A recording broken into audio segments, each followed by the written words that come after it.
filantropía hay estudios desde hace más de 100 años.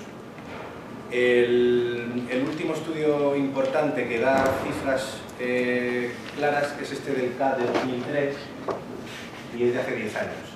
Por lo tanto, podemos suponer que esto se ha multiplicado, las cifras que del CAD y de las que voy a hablar. Estos criterios de identificación de las fundaciones filantrópicas son estas. Suelen ser no gubernamentales, sin ánimo de lucro, todo eso entre comillas. Propietarias de un fondo principal propio, es decir, que se supone que no reciben fondo público, pero sí que lo reciben, gestionada por sus propios fideicomisos y directores, se dedican a actividades sociales, educativas, religiosas, salud sobre todo, luego vamos a ver un gráfico, y hay un énfasis por la promoción de la democracia. La promoción de la democracia desde el punto de vista neoliberal, o sea, una democracia neoliberal. La promoción de la cultura filantrópica global está relacionada, como hemos dicho, con el auge del neoliberalismo y la pérdida de control de servicios por parte del Estado, en el caso de que este Estado tuviese el control de los servicios, porque en países pobres, evidentemente, este control no existía o existía muy precariamente. Surge del fortalecimiento de la ciudadanía, de estos tres factores que muy bien ha explicado Pedro, el fortalecimiento de la ciudadanía y organizaciones de la sociedad civil y la responsabilidad social de las empresas. Se favorece a las instituciones sin ánimo de lucro desde las grandes corporaciones y desde los estados, desde conferencias económicas, etc. Y tiene paralelismo con otros campos, porque, por ejemplo, en la cultura se habla ahora mucho del mecenazgo privado y en otros campos podemos establecer paralelismos, igual que en la cooperación internacional de desarrollo, pues se establece un sistema filantrópico en el que el dinero que se va a donar va a estar dado por las motivaciones morales de unos pocos. Este sistema incide en el carácter micro de los problemas, pero no ataca la causa estructural de ellos. Existe una contradicción clara que se puede observar entre las grandes organizaciones filantrópicas pertenecientes a grandes corporaciones. Tiene una actividad principal por un lado y otra actividad secundaria. La actividad principal es la que causa grandes perjuicios, explotación de materias primas, desplazamiento de indígenas, situaciones de esclavitud, en fin, todas estas cosas que ya sabéis. Y por otro lado tenemos la actividad secundaria, que es la filantropía. Esto lo podemos observar en compañías petrolíferas como BP, la Bill y Melinda Gates Foundation, Nike, etc. Podemos hablar de tres tipos de filantropía actualmente. La corporativa, que son las grandes empresas, de la que ya hemos hablado, que son, pues esto, grandes empresas, BP, McDonald's, etcétera, que estamos relacionadas con la responsabilidad social de estas empresas. Tendríamos la filantropía individual, en la que podemos meter desde grandes filántropos famosos hasta pequeños filántropos como, no sé, el futbolista Alexis Sánchez. Hay muchos futbolistas que ganan mucho dinero, se acuerdan de sus orígenes humildes y reparten dinero entre el pueblo que les ven hacer. Tenemos también a Bono, el de U2, a Daddy Yankee, que es un cantante de reggaetón, a George Soros, por ejemplo. George Soros es una persona, no creo que solo a mí me sorprenda. Si os metéis en la página web de George Soros, veréis que se define a sí mismo como especulador y filántropo. No creo que sea yo el único sorprendido cuando lo leí. Y luego tenemos la filantropía religiosa, que viene de tradiciones monoteístas, desde las limosnas, el zakat en la religión islámica, etc. Tenemos estos tres tipos de filantropía. Todos estos tres tipos de filantropía entran en el nuevo contexto de privatización del mundo del que hablan muchos autores, y podríamos hablar de un nuevo paradigma en cooperación internacional, como os han contado los demás ponentes. Tenemos aquí los objetivos del filantrocapitalismo. Hay un cambio de objetivos desde los últimos 50 años a medida que se desarrolla la economía neoliberal y la economía global. La característica fundamental de esto, como en toda la cooperación al desarrollo, es la especialización en las actividades. Hay una exclusividad de asociaciones que se dedican a la participación social, otras que se dedican al desarrollo de la paz, otras iniciativas medioambientales, etc. Por sectores, datos de 2003, tenemos 994 millones de dólares dedicados al sector salud y planificación familiar, 336 millones de dólares en educación, y luego los demás ya van reduciéndose. Las razones por las que se eligen estos sectores, igual que en la filantropía, habría que buscarlo en motivos egoístas. Es decir, como hemos dicho, yo no me voy a meter en por qué dona la gente o por qué se hace filántropa la gente. No sé si la palabra filántropa existe. La causa por la que donen, desde un punto de vista sociológico, habría que buscar siempre motivos egoístas. Es decir, la reducción de impuestos y el beneficio para las empresas está claro. En el sector salud es el sector que más beneficio otorga, entonces es donde más se invierte. En desarrollo de la paz los beneficios son más dispersos, digamos. En cambio en el sector salud son mucho más contundentes. Varios autores consideran además esto como una estrategia neoliberal para reducir la responsabilidad del Estado como proveedor de servicios. Es decir, en el caso de la salud se hacen campañas de vacunación, se hacen proyectos puntuales, pero no se incide en generar una estructura de salud, en un sistema sanitario en los países donde actuamos. Y bueno, en salud, por ejemplo, tenemos el Global Fund. Os voy a leer una cosa sobre el Global Fund. El Global Fund es una organización, es una alianza público-privada porque tiene fondos públicos y fondos privados. Los fondos privados son todos de grandes filántropos. Está ahí metido George Soros, Bill Gates, absolutamente todos. Los factores de expansión de este filantropocapitalismo la podemos explicar por varios factores, que son la extensión de los sistemas democráticos, la expansión del capitalismo, la formación de identidades locales y la transnacionalización de la sociedad civil, de este tipo de sociedad civil del que os ha hablado Pedro, claro. El sector sin fines de lucro representó en 2003 el 8% del Producto Interior Bruto en 2003, duplicando su participación entre 1968 y 1993. Y entre 1993 y 2013, en estos últimos 20 años, o sea, en los 1993-2003 la volvió a duplicar, por lo tanto se supone que en estos 10 años también la volvió a duplicar. Aquí tenemos la ayuda, este es un gráfico que representa la ayuda al desarrollo dividida en fondos públicos, fondos privados y el total. Entonces, lo de arriba es el total. Vemos cómo la cantidad de ayuda al desarrollo depende en gran medida, por no decir en toda la medida, de los fondos privados. Hay una dependencia total de la ayuda oficial al desarrollo de fondos privados. Queda demostrado ahí.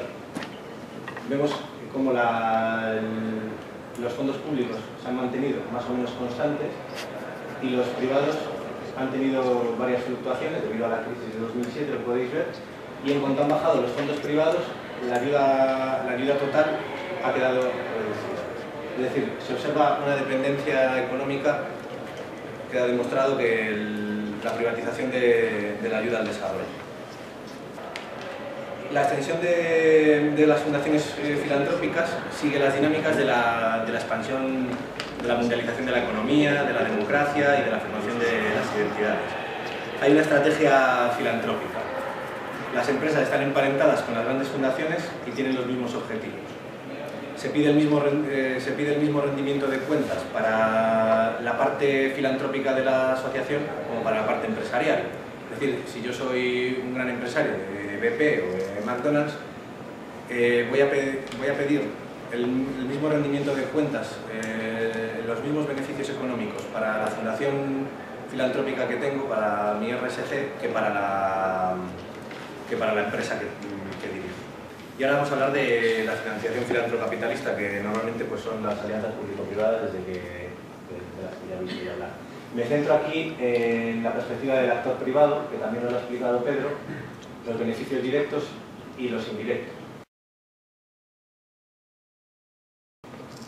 Por un lado, el actor privado tiene unos beneficios directos porque la alianza público-privada que va a firmar siempre va a estar relacionada con las actividades de su sector, va a tener un incremento del capital humano y de la innovación organizacional y va a desarrollar nuevos mercados, esto ya lo había dicho Pedro. Y además, indirectamente, mejora su posicionamiento en el mercado, la imagen de cara a los accionistas o los stakeholders y aumenta su reputación y credibilidad. Es decir, tenemos un altruismo desde una perspectiva social y desde una perspectiva personal de los filántropos que donan, pero no desde la perspectiva económica, porque no hay ninguna filantropía en el momento en el que estás pidiendo una serie de beneficios económicos. No hay nada desprendido, no se dona desprendidamente. Las asociaciones público-privadas son el resultado de la combinación de la investigación empresarial con la financiación pública. Se comparten riesgos y se comparten beneficios. La duda que queda en esto de las alianzas público-privadas es si son beneficiosas o no son beneficiosas para el desarrollo. Es decir, si ayudan o no ayudan al desarrollo. Académicamente, por cada estudio que afirma que sí que son beneficiosas, va a haber otro que te afirma que no lo son. La filantropía deja de ser individual al financiarse con fondos públicos y pierde su propia definición. Hay muchísimas asociaciones público-privadas. El Global Fund que hemos visto, todas las RSC de las empresas son asociaciones público-privadas porque reciben fondos públicos, etc. Y ahora vamos a hablar de la experimentalidad. La experimentalidad es la forma de medir el impacto de esta ayuda, el impacto real en cooperación al desarrollo. Son la aplicación de nuevas técnicas de evaluación de proyectos para medir la eficacia de estos proyectos y, por lo tanto, la eficacia real de la ayuda. Viene del cuestionamiento de esta eficacia de la ayuda por parte de las teorías económicas de las que hemos hablado antes y se basa en grupos de control, randomización de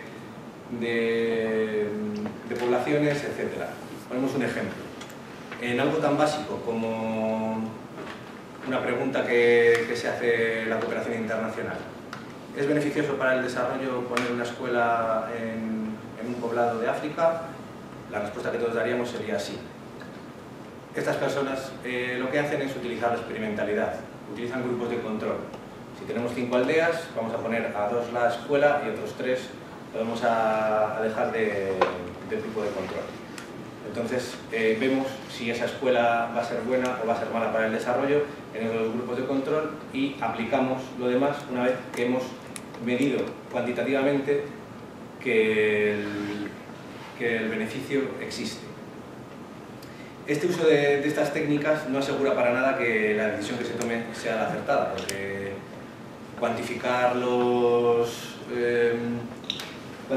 el desarrollo es algo bastante difícil. Además de esto, se pierden los enfoques participativos en los que la cooperación internacional se ha basado tradicionalmente. Es decir, ya se pierde el hecho de ir a preguntar a la propia población. Nos creemos unos científicos sociales con rango cuantitativista y aplicamos estas mediciones para aplicar una serie de números y ni siquiera vamos a preguntar, no vamos a hacer ningún estudio más en la propia población.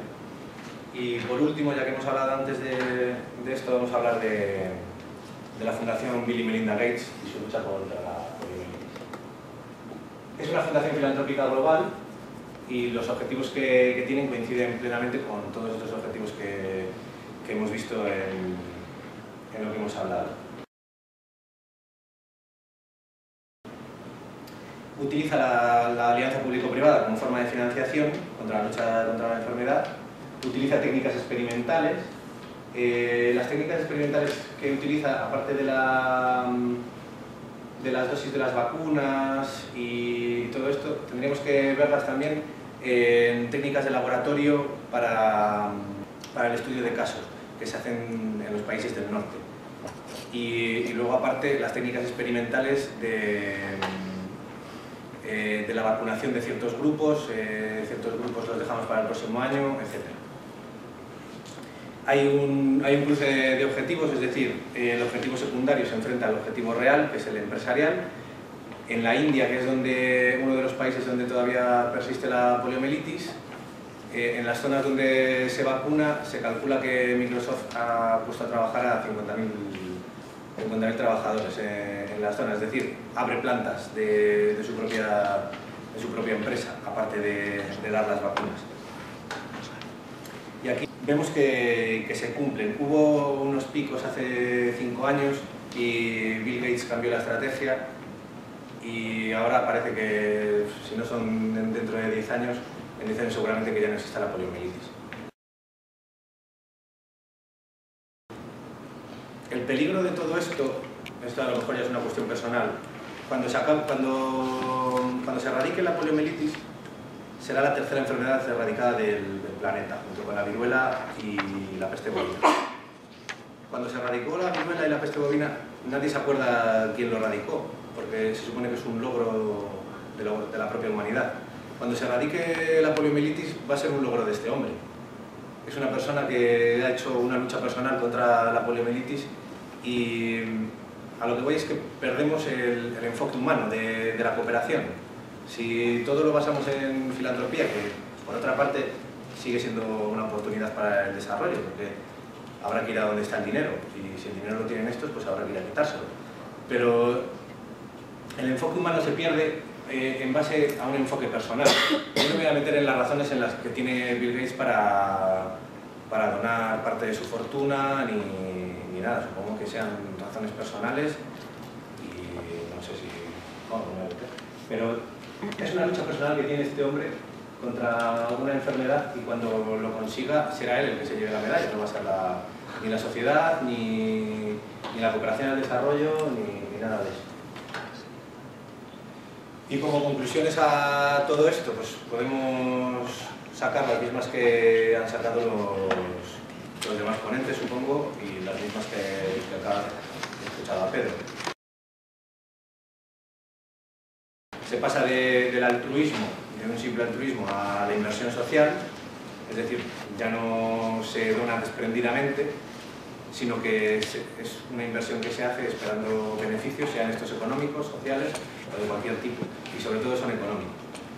Se deja el bienestar social al amparo de los mercados, hay actividades secundarias y actividades principales, es decir, se enmascara un interés detrás de la donación.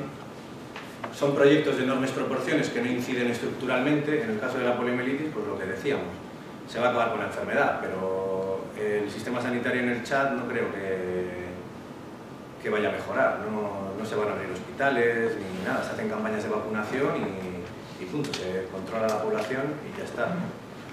Los rendimientos se piden rendimientos de capital a cambio de los proyectos de cooperación al desarrollo. Dentro de poco veremos cómo ningún proyecto de cooperación al desarrollo, con esta lógica de innovación y rendimientos, no va a ser posible ningún proyecto de cooperación al desarrollo, a no ser que sea rentable, a no ser que vaya a generar algún beneficio.